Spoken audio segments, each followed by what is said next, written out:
சரசு சமையல்.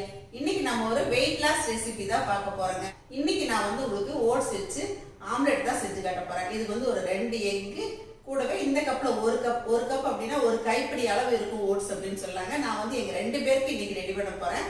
இந்த ஓட்ஸோட நமக்கு எக்கும் சேருது, அதனால நமக்கு தேவையான புரோட்டீனும் கிடைச்சிருதுங்க. மார்னிங் இந்த மாதிரி நம்ம பிரேக்ஃபாஸ்ட் எடுத்துக்கும் போது மத்தியானம் வரைக்கும் நல்லா ஹெவியா இருக்குதுங்க, பசிக்கிறதே இல்லை. நான் அப்பப்போ இந்த ஓட்ஸ் ஆம்லெட் செய்வேன். வாங்க இந்த ஓட்ஸ் ஆம்லெட் எப்படி செய்யறது பார்க்கலாம். இப்போ நம்ம எடுத்து வச்சுருக்க ஓட்ஸை மிக்சி ஜாரில் சேர்த்துக்கலாங்க. மிக்சி ஜாரில் சேர்த்துட்டு அரைச்சிக்கலாம். 2 முட்டை எடுத்து வச்சுருக்கேன். இப்போ இதை அரைச்சிட்டு வந்துட்டு மிக்ஸ் பண்ணிடலாங்க.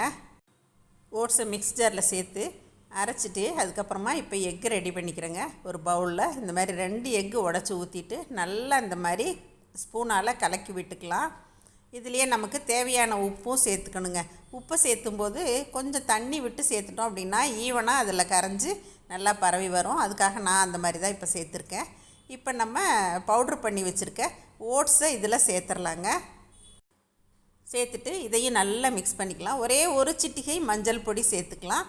இப்போ பாருங்கள், இந்த அளவுக்கு மிக்ஸ் பண்ணியாச்சு. இது அப்படியே ஓரமாக இருக்கட்டும். இப்போ இதுக்கு தேவையான குடமிளகாய், தக்காளி, வெங்காயம் ரெடி பண்ணிடலாம். கொஞ்சம் மல்லி இலையும் நல்லா பொடி பொடியாக நறுக்கி போட்டால் நல்லா டேஸ்ட் கொடுக்குங்க. கொத்தமல்லி தழை, கொஞ்சம் பச்சை மிளகாய், இது எல்லாத்தையுமே நான் இப்போது ரெடி பண்ணி எடுத்துக்கிறேங்க. குடமிளகாயும் இந்த ஓட்ஸ் ஆம்லெட்டுக்கு நல்லா டேஸ்ட் கொடுக்குங்க. இதையும் நல்லா நம்ம பொடி பொடியாக நறுக்கிக்கலாங்க. கேரட் இருந்துச்சுன்னா கூட நம்ம துருவிட்டு சேர்க்கலாம். முட்டைக்கோஸ் இருந்துச்சுன்னா கூட நம்ம அதையுமே துருவிட்டு இதில் சேர்க்கலாங்க. இப்போ நான் ஒரு அரை தக்காளி மட்டும் இந்த மாதிரி பொடியாக நறுக்கி எடுத்துக்கிட்டேன். அப்புறம் பெரிய வெங்காயமும் நல்லா தூளாக நறுக்கிக்கணுங்க. ஆம்லெட்டுக்கு நம்ம எப்படி நறுக்குவோம் அந்த மாதிரி நல்லா பொடியாக நறுக்கிக்கணும். இப்போ இது எல்லாமே ரெடியாக இருக்குங்க. நம்ம ஃபஸ்ட்டு ஓட்ஸும் முட்டையும் சேர்த்து கலக்கி வச்சுருந்தோம் இல்லைங்களா, அந்த கலவை கொஞ்சம் கெட்டியாக இருக்கிறதால கொஞ்சம் வெதுவெதுப்பான பால் சேர்த்துக்கிட்டேங்க. பால் சேர்த்து கலக்கி பார்த்துட்டு நம்ம தேவைன்னா கூட மறுபடியும் கொஞ்சம் பால் விட்டுக்கலாம்.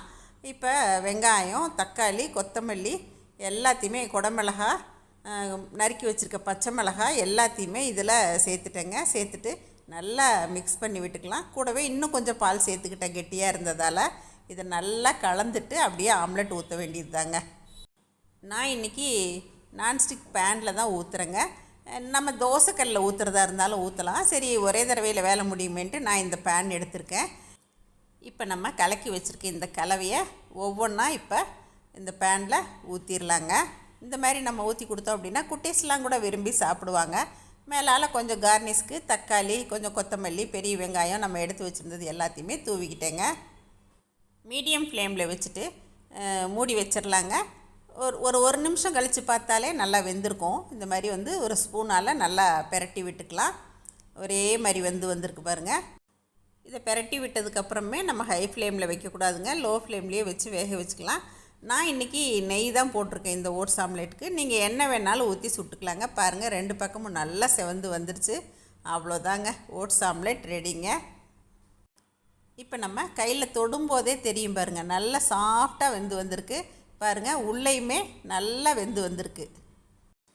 காரத்துக்கு பச்சை மிளகாய் சேர்த்துருக்கோம், இருந்தாலும் மேலால் கொஞ்சம் பெப்பர் தூவிக்கிட்டால் இன்னுமே நல்லாயிருக்கும். இதுக்கு ஏதாவது சட்னி வச்சு சாப்பிட்டாலும் சாப்பிட்லாம், அப்படியே சும்மா வெறுனா சாப்பிட்டாலும் நல்லாயிருக்கும். இன்றைக்கி எங்கள் வீட்டில் வெங்காய சட்னி கொஞ்சம் இருந்துச்சுங்க, அதுதான் வச்சு சாப்பிட்டேன். ரொம்ப அருமையாக இருந்துச்சுங்க. இந்த மாதிரி செஞ்சு மார்னிங் பிரேக்ஃபாஸ்ட்டுக்கு ஒரு 2 ஆம்லெட் சாப்பிட்டாவே போதுங்க. நல்லா ஃபில்லிங்காக இருக்குங்க, மத்தியானம் வரைக்கும் பசிக்காது. இந்த ஹெல்தியான ஓட்ஸ் ஆம்லெட் உங்களுக்கும் பிடிச்சிருக்குன்னு நினைக்கிறேங்க. இதில் நம்ம குடமிளகாய், தக்காளி, வெங்காயம் இதெல்லாம் சேர்க்கறதுனால நம்ம இதை சாப்பிடும்போது நல்ல வயிறு ஃபில்லிங்காக இருக்குதுங்க. வெயிட் லாஸ் பண்ணணும்னு நினைக்கிறவங்க கண்டிப்பாக இந்த ஓட்ஸ் ஆம்லெட்டை நீங்களும் ட்ரை பண்ணி பாருங்கள். எப்பயும் போல் உங்களோட ஃபீட்பேக் சொல்லுங்கள். மறுபடியும் ஒரு ரெசிபியுடன் உங்களை சந்திக்கிறேன். நன்றி, வணக்கம். சரசு சமையல் பாருங்கள், சமையல் நல்லா பண்ணுங்கள். சரசஸ் ஃபுட் ப்ராடக்ட்ஸ் பொடி வகைகள் தேவைப்படுறவங்க இங்கே கொடுத்துருக்க வாட்ஸ்அப் நம்பரில் காலை 10 மணி முதல் மாலை 6 மணி வரை எங்களை கான்டாக்ட் பண்ணி வாங்கிக்கலாங்க. தேங்க்யூ.